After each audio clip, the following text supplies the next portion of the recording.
And we're off. So this morning, we get to help a brother out, literally. My brother, and we get this from this guy.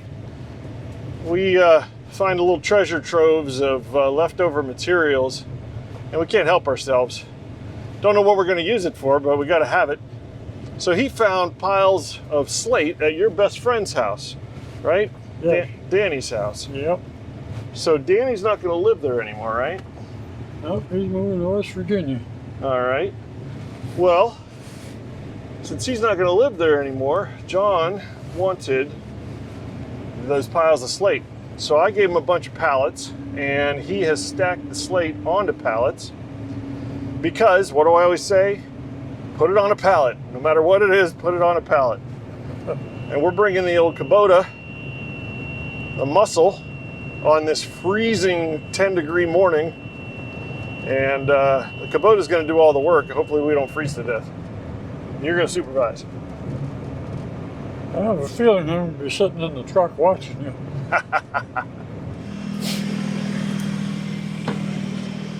All right, so here we are.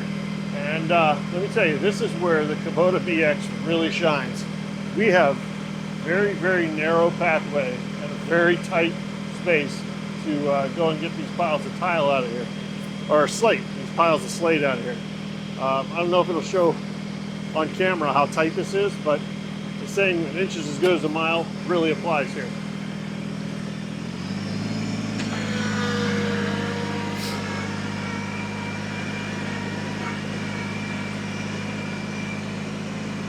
So we got to go down this slope here, carefully around the edge. And then there's this tiny little path up here, barely 4 feet wide. So we got to turn around. We got to back it in.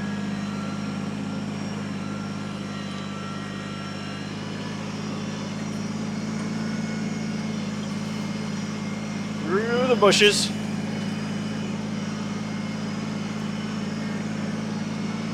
Down a hill, low gear.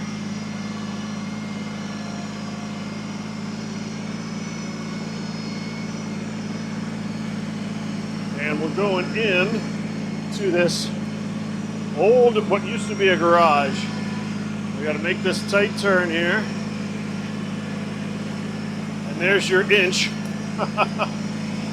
All right. We're through there, and there's the pallets full of slate. This next one, if we can lift it.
Heavy!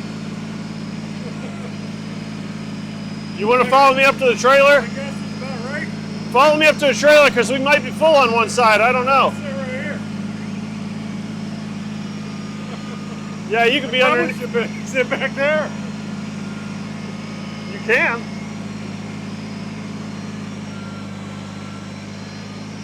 Oh.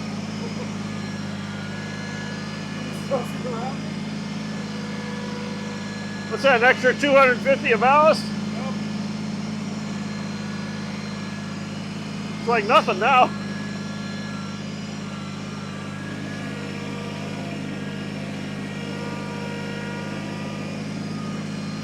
Thank God for this low gear.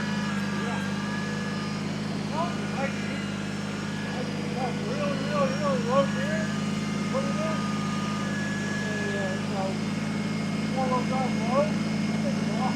Oh, little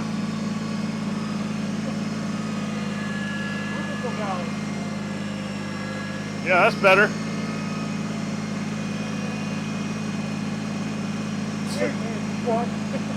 I bet.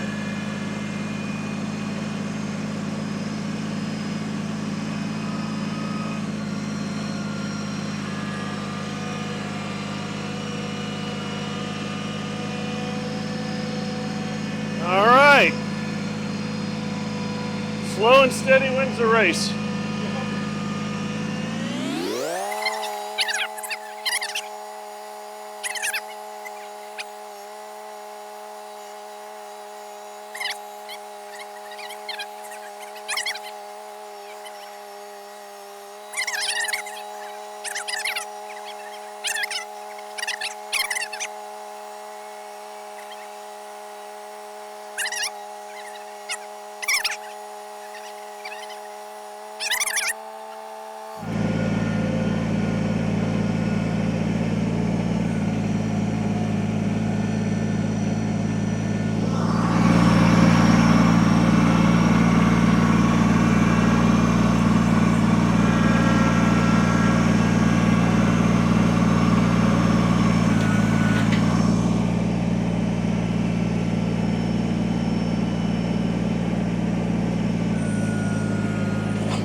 Just like that. Oh, that's a load. I think so. That was fun. What do we figure, about 10,000 pounds? 10,000 pounds, 4,000 pound trailer. Pulled by a... Max towing capacity is 10,000 pounds on that. All right, well, We're you're only 5,000 over. only 4,000 over. Yeah, that was fun.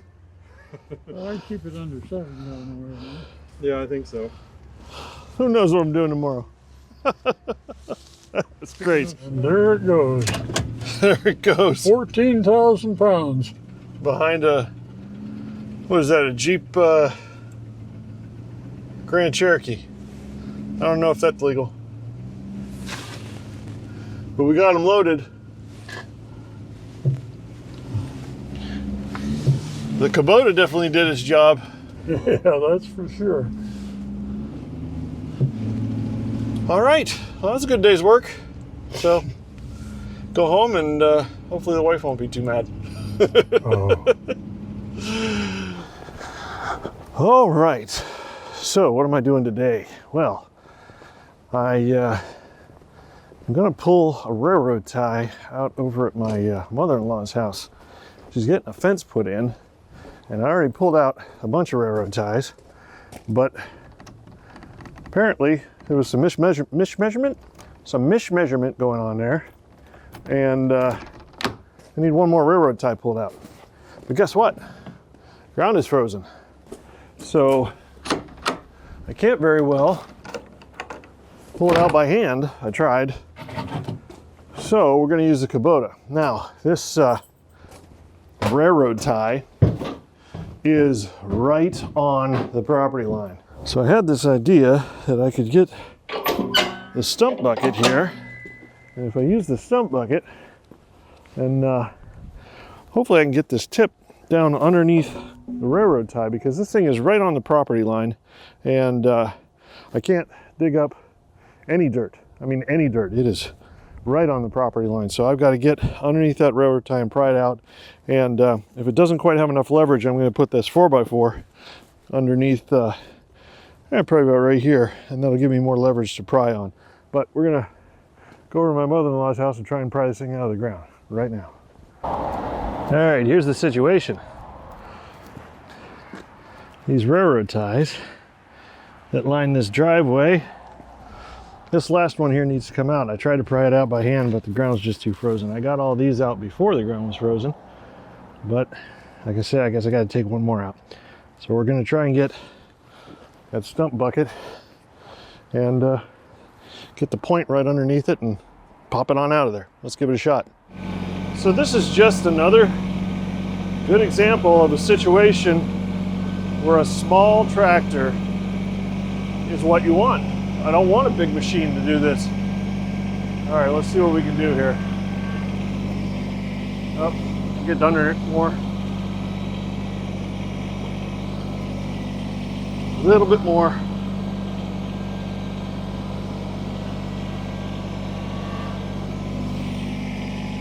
I don't want to damage the yard, and I don't want to damage the driveway.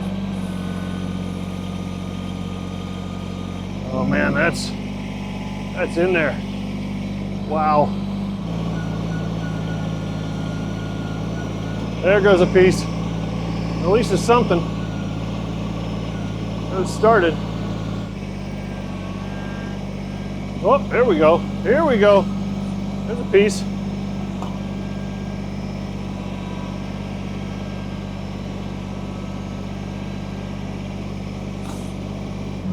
All right, well, we're gonna try a different approach. Try getting under this edge if I have enough room. Get some more leverage on this thing. See what happens now.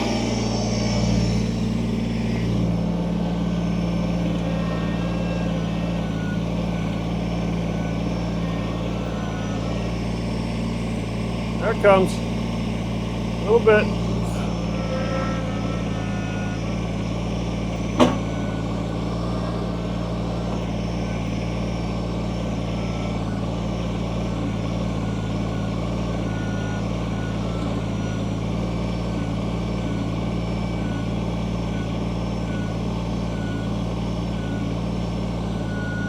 Got a little more dirt than I wanted to, but hey, it's coming out.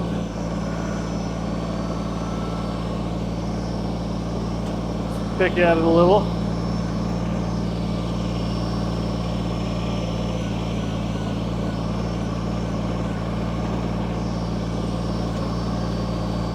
Now, my friends, is another perfect example of what that stump bucket can do. The larger bucket would have really been picking away too much. It would have tore up too much. I damaged the driveway a little bit here, and I dug up a little more dirt than I wanted to, but I'm gonna put dirt back, no big deal. So anyway, that should do it. I'll clean this up and call it a day.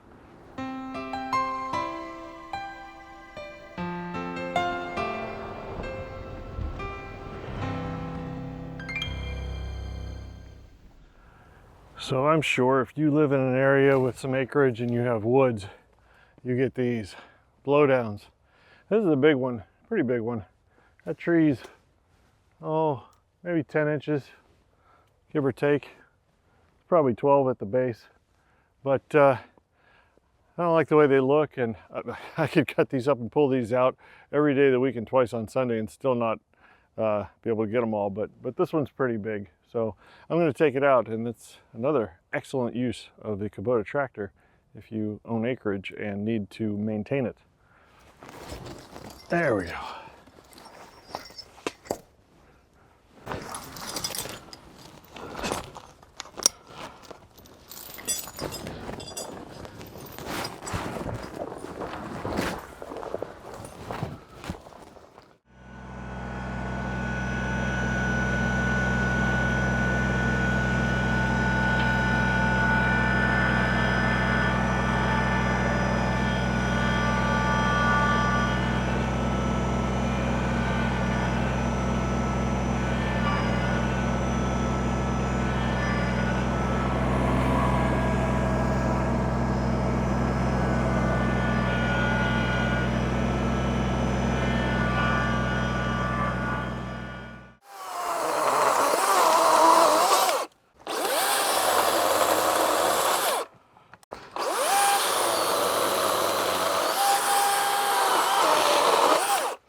have it.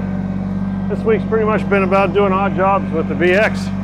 And, you know, it's been called the little tractor that could. It's really a great little tractor. So I'll just take these rounds back to the wood yard and split them up with the rest of them. And now that tree isn't hanging there being dangerous. They call them widowmakers for a reason. Yeah, sometimes I wish I had a bigger tractor, but a lot of times I'm really thankful this is just the right size. So anyway, I think that's going to be it for this week. I got some big plans for clearing more of that woods, and that's going to be fun. So I don't know when that's going to happen, but you'll be sure to see it. So check you next time. I'm doing more stuff.